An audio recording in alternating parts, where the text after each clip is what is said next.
এক ছিল ছোট ছেলে অপু। তার বাড়ি ছিল সবুজ শ্যামল এক শান্ত গ্রামে। একদিন দুপুরে খেলতে খেলতে এক বিশাল বটগাছের নিচে সে কুড়িয়ে পেল এক পুচকে বিড়াল ছানা। অপু আদর করে তার নাম রাখল চিনি। সেই থেকে চিনি আর অপু সারাক্ষণ একসাথে থাকে। একদিন খুব গরম পড়েছিল। অপু আর চিনি বাগানে ঘুরে বেড়াচ্ছিল। হঠাৎ চিনি মিউ মিউ করে অপুর ধুতি ধরে টানতে লাগল।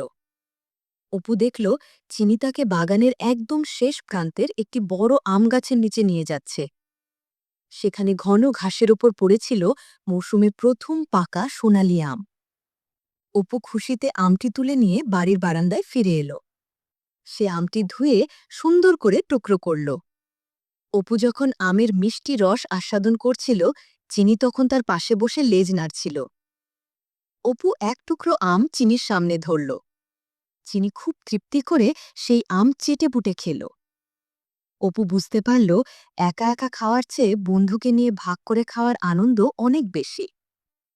আর এভাবেই তাদের বন্ধুত্ব আরও মিষ্টি হয়ে উঠল।